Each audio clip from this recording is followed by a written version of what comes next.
कहते हैं कि शादी विवाह का फैसला बड़ा ही सोच समझ के लिया जाता है और उसको निभाने की भी पूरी कोशिश की जाती है। बाकी कभी कभी ये शादी का फैसला भी आजकल के समय में गलत सा साबित हो जा रहा है। मैं ऐसा क्यों कह रही हूँ? दरअसल आज की जो घटना है, आज की जो कहानी है, उसमें भी कुछ ऐसा ही होता है। एक लड़के की शादी तो बड़े धूमधाम से होती है, शादी के कुछ महीने भी बड़े अच्छे से गुजरते हैं। बाकी शादी के कुछ दिनों के बाद दो लड़कियों की बड़ी ही बेरहमी से हत्या कर दी जाती है और जब मामला निकल के सामने आता है तो लोगों के होश उड़ जाते हैं। तो आखिरकार ये कहाँ का मामला है, क्या होता है और ये दो लड़कियां कौन है, इसको जानने के लिए हमारे साथ वीडियो में अंत तक बने रहिएगा। नमस्कार, मैं सावित्री यादव आप सभी का यूट्यूब मंच पे स्वागत करती हूँ। उम्मीद है हमारी यूट्यूब की सारी फैमिली अच्छी होगी, अपना ख्याल रख रही होगी। आज मैं जिस सच्ची कहानी को लेकर आप लोगों के बीच आई हूँ, बड़ी ही हैरान कर देने वाली। दरअसल मैं बात कर रही हूँ उत्तर प्रदेश का एक जिला लगता है बरेली, और इसी बरेली का एक गांव लगता है भौवापुर।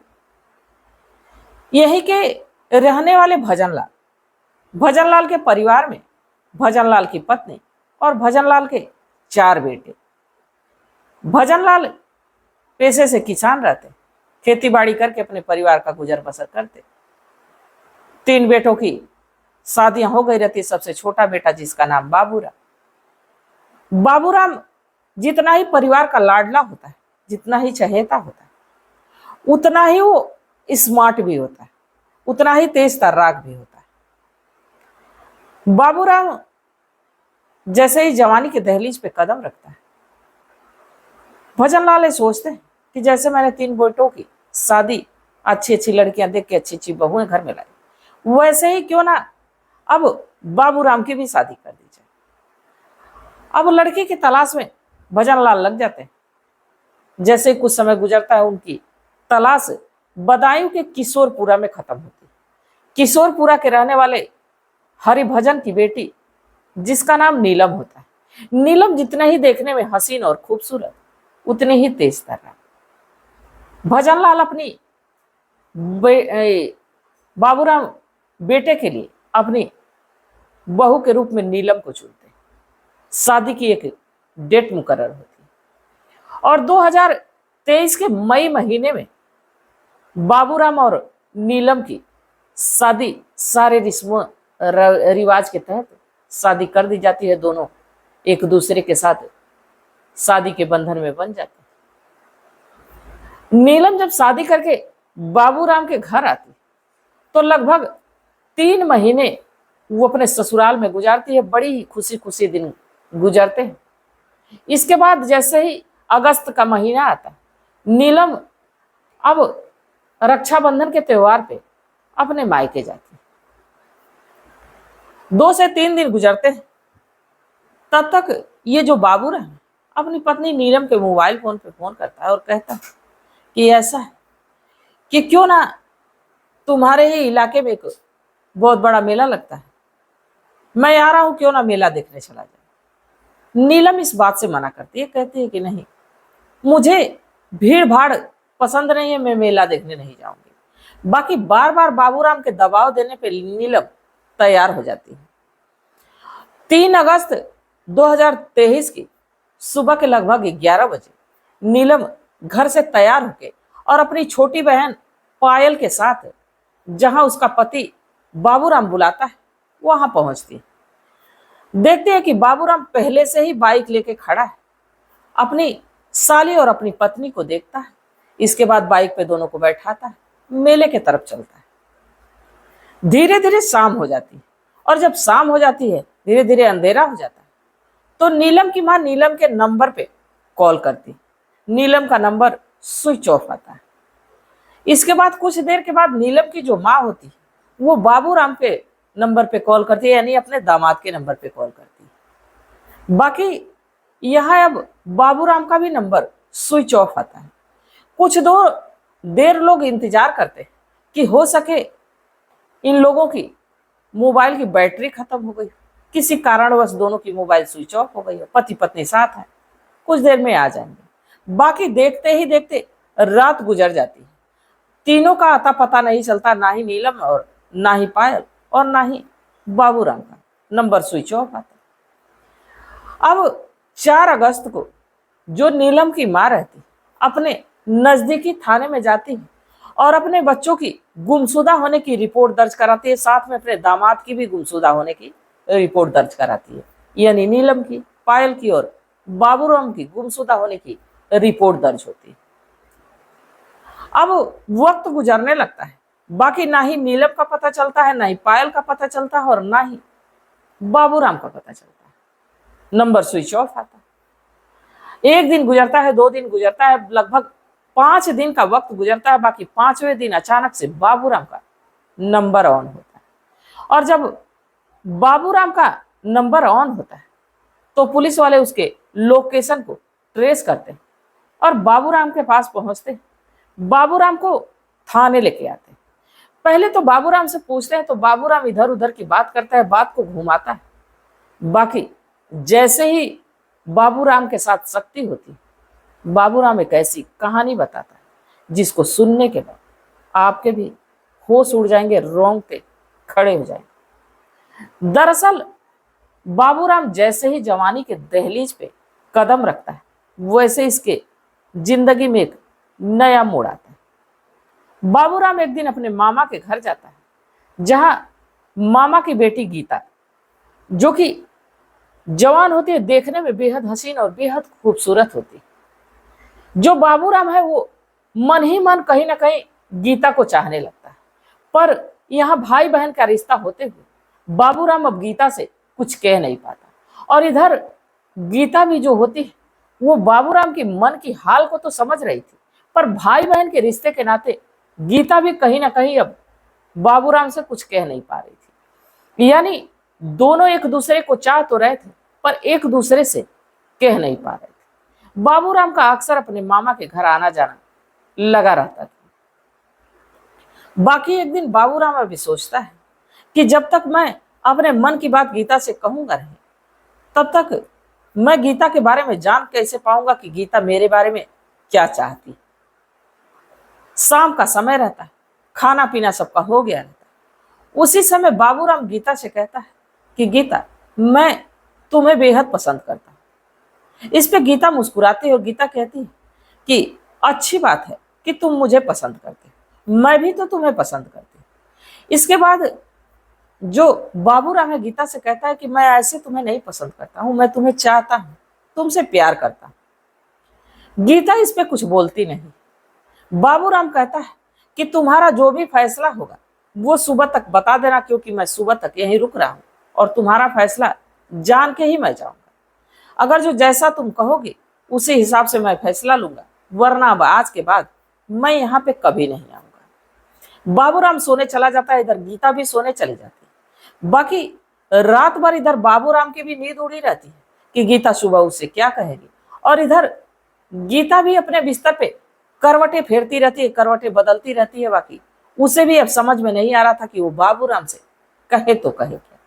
बाकी जैसे ही सुबह होती है, गीता ना चाहते हुए भी बाबूराम के प्यार को एक्सेप्ट करती और उसे कहती है कि वो भी उतना ही चाहती है जितना कि बाबूराम चाहता है। अब जैसे ही बाबूराम ये बात जानता है, उसकी खुशी का ठिकाना नहीं होता। अब अक्सर 3-4 दिनों का गैप देके बाबूराम अपने मामा के घर पहुंचता है, चूंकि ननिहाल था, रोक टोक कोई थी नहीं। अब गीता के पास वो पहुंचता और बिना हिचक के गीता से नजदीकी बढ़ाने लगा, और यहाँ तक कि गीता से समय देख के अब वो मुलाकात भी करने लगा। दोनों के बीच अब ऐसे संबंध भी बनने लगे। ये सिलसिला अब लगातार चलते रहा। बाकी जैसे कुछ वक्त गुजरता है, सारी बात घर वालों को भी पता चल जाती है कि गीता और बाबूराम के बीच क्या है। फिर दोनों परिवार के लोग बैठते हैं और गीता और बाबूराम को समझाते हैं कि तुम लोगों के जो रिश्ते हैं, भाई बहन के रिश्ते हैं, और इन रिश्तों के चलते तुम लोगों को एक फैसला लेना होगा ताकि दोनों परिवार की मान मर्यादा इज्जत बनी रहे। अब यहाँ गीता और बाबूराम दोनों को समझाया जाता है, दोनों को अलग रहने की हिदायत दी जाती है, दोनों अलग भी हो जाते हैं, एक दूसरे से बातचीत भी करना बंद कर देते हैं। बाकी जैसे ही कुछ ही हफ्ते गुजरते हैं, इधर बाबूराम भी गीता के लिए बेचैन और इधर गीता भी बाबूराम के लिए बेचैन, दोनों परेशान। दोबारा अब बाबूराम गीता से मिलने लगता है और अब परिवार के जो कि देखते हुए, परिवार को देखते हुए दोनों चोरी छुपे मिलने लगते हैं। और इस बार जब मिलने लगते हैं तो दोनों की नजदीकी अब पहले से भी ज्यादा बढ़ जाती है। फिर से दोबारा जब घर वालों को ये बात पता चलती है तो फिर से दोनों को रोकने टोकने की कोशिश की जाती है और साथ ही जो बाबूराम के पिता होते हैं वो अपने बेटे की शादी के लिए लड़की की तलाश करने लगते हैं, जो कि बदायूं की हरिभजन की बेटी जिसका नाम नीलम होता है उसको अपने बेटे बाबूराम के लिए बहू के रूप में चुनते हैं। शादी की एक डेट मुकर्रर होती है 2023 में, दोनों की शादी कर दी जाती है। जब बाबूराम की शादी हो जाती है इसके बाद बाबूराम नीलम के साथ कुछ समय तो मशरूफ हो जाता है। बाकी जैसे ही कुछ हफ्ते गुजरते हैं वो नीलम के बिना बेचैन हो उठता है। उधर नीलम की भी परेशानी बढ़ने लगती है कि बाबूराम की शादी हो गई, कहीं बाबूराम उसे छोड़ तो नहीं देगा। अब दोनों की नजदीकियां फिर से दोबारा बढ़ने लगती है। अब मामला यहां तक पहुंचता है कि दोनों अब एक दूसरे के बिना रह ही नहीं पा रहे। अब बाबूराम ना ही पत्नी को छोड़ पा रहा था और ना ही गीता को छोड़ पा रहा था। तब तक जो नीलम है वो रक्षाबंधन के त्योहार पे अपने मायके जाती है, बदायूं जाती है। जब बदायूं जाती है 3 से 4 दिन का वक्त गुजरता है। इसके बाद जब बाबूराम अपनी पत्नी नीलम के नंबर पे कॉल करता है और कहता है कि ऐसा है कि मेला देखने जाना है, तुम आ जाओ। पहले तो नीलम मना करती है, बाकी बार बार बाबूराम के दबाव देने पे नीलम उसके बताए गए स्थान पे पहुंचती है। साथ में उसकी छोटी बहन पायल भी जाती है। अब जब पायल को बाबूराम देखता है तो सोचता है कि ये तो दो आ गए। फिर भी वो दोनों को बाइक पे बिठाता है और बिठाने के बाद वो मेले के बजाय अपने मामा के घर के तरफ जाने लगता है। नीलम पूछती है कि इधर तो मेला नहीं है, कहाँ जा रहे हैं?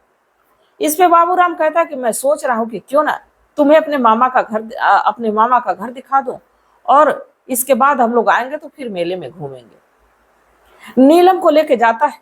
जैसे ही सुनसान इलाके में पहुंचता है, गन्ने का खेत होता है, वहां पे बाइक रोकता है और बाइक रोकने के बाद नीलम से कहता है कि मुझे तुमसे कुछ बात करनी। गन्ने के खेत की तरफ उसे अपनी जो कि साली को कहता है कि तुम बाइक के पास खड़ी रहो, हम लोग कुछ देर के बाद आ रहे हैं।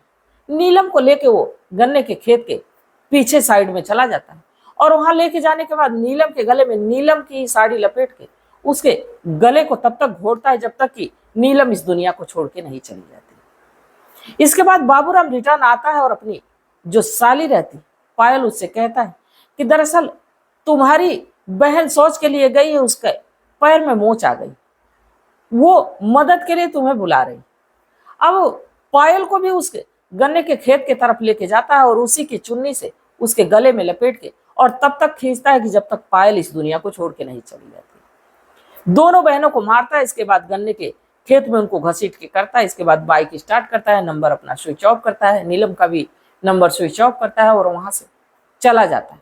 वो सोचता है कि किसी न किसी दिन डेड बॉडी तो मिल ही जाएगी। पुलिस को जब डेड बॉडी मिल जाएगी इसके बाद अपनी जांच करेंगे और जांच में कोई सबूत नहीं मिलेगा, कोई सुराग नहीं मिलेगा तो फिर मैं पकड़ा जाऊंगा नहीं। अब यही सोच के बाबूराम वहां से चला जाता है। बाकी जैसे ही सारे मामले का खुलासा बाबूराम पुलिस के सामने करता है, पुलिस के भी होश उड़ जाती है और साथ ही घर वालों के पैरों तले जमीन निकल जाती है कि अगर जो बाबूराम को गीता से इस कदर मोहब्बत थी, इतना ही गीता पसंद थी, तो फिर नीलम से शादी क्यों किया? और नीलम से अगर जो शादी किया तो नीलम के साथ अगर जो रहना ही नहीं था तो नीलम को तलाक दे देता, नीलम के साथ वो रहता ही नहीं। बाकी जान से मारने वाली यहाँ कहाँ से बात आ जाती है। पर कहते हैं कि पति पत्नी का रिश्ता बड़ा ही मजबूत और विश्वास और भरोसे का होता है। बाकी यहाँ सिर्फ भरोसा नहीं टूटता है, सिर्फ विश्वास नहीं टूटता, बल्कि इंसानियत भी शर्मसार हो जाती है। तो इस कहानी पे आप लोग क्या सोचते हैं? आप लोगों की क्या सलाह, आप लोगों की क्या राय है? इस कहानी को सुनाने का मेरा उद्देश्य ये नहीं था कि किसी की भावनाओं को ठेस पहुंचाया जाए, किसी को आहत किया जाए, बल्कि बस इसलिए कि लोगों को जागरूक किया जाए, लोगों को सचेत किया जाए।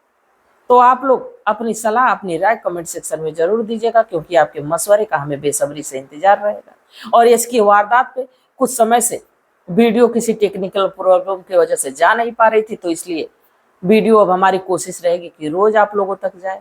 तो आप लोग अपना सपोर्ट, अपना साथ जैसे पहले बनाए थे वैसे अब भी बनाए रखिए, ताकि मेरा हौसला बढ़ता रहे। और आप लोगों के एक लाइक और एक शेयर से हमारा हौसला बढ़ता है, और हमारी यही कोशिश रहती है कि हम हर छोटी बड़ी जानकारी आप लोगों तक पहुंचाते रहें। तो तब तक आप लोग अपना ख्याल रखिए, अपने परिवार का ख्याल रखिए, बाल बच्चों का ख्याल रखिए। मिलते हैं कल एक नई वीडियो के साथ, तब तक के लिए जय हिंद, जय भारत।